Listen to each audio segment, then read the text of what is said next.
You are listening to a special episode of Nobilis Erotica. This is Capricious by Julie Cox. Chapter 52. Luke rapped his knuckles on the door of the spare bedroom and entered when he heard Orson's voice give a muffled, "Come in." He'd never been in this room of Sally's house. Orson and May sat on a white metal daybed with enough decorative pillows to double as a couch. An old Singer sewing machine and a bookcase with an impressive array of cotton print fabrics and half-finished projects was on one side of the room. A pegboard with enough unfathomable tools to fill a dungeon hung on the adjoining wall. The closet door had a sign written in calligraphy, "Craft Closet, open at your own risk." The room was awash in blush pink, lavender, and sunshine yellow. This was, clearly, Sally's mother's domain.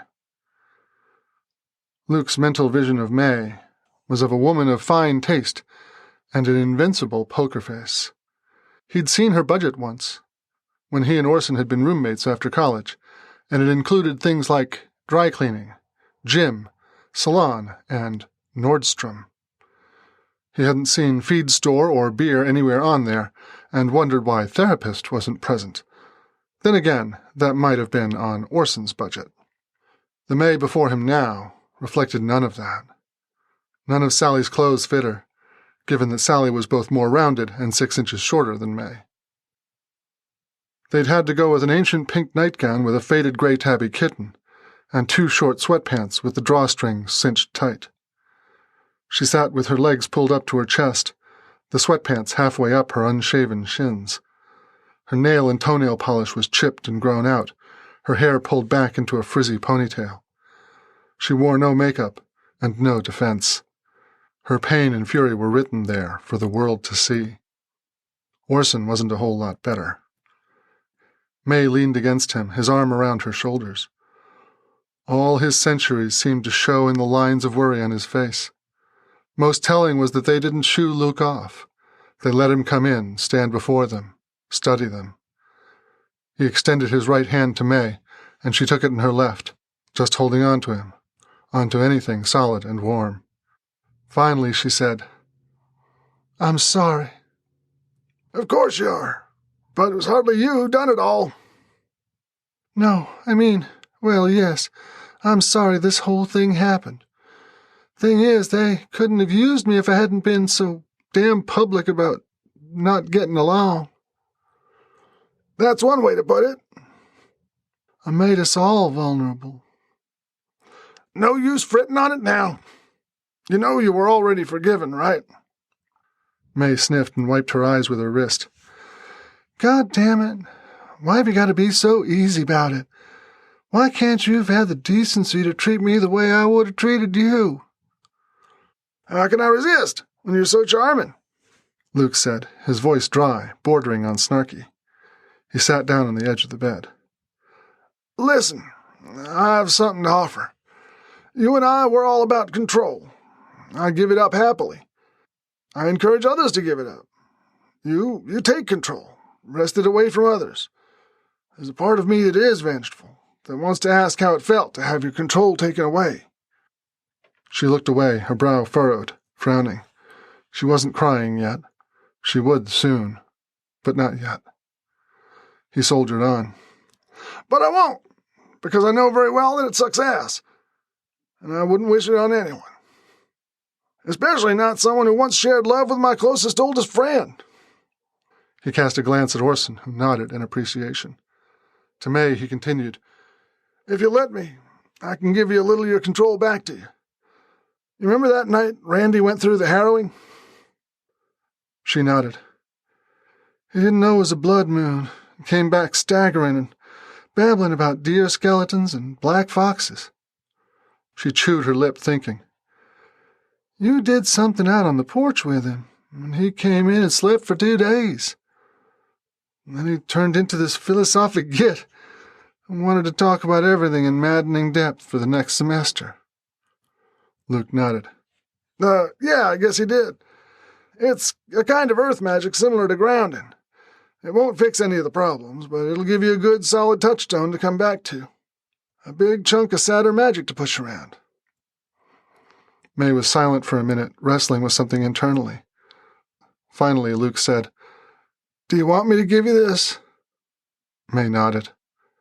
Luke pursed his lips, wondering how he could possibly manage this with someone who made a regular appearance in his nightmares, now that he was committed. He couldn't kiss her on the mouth. He just couldn't.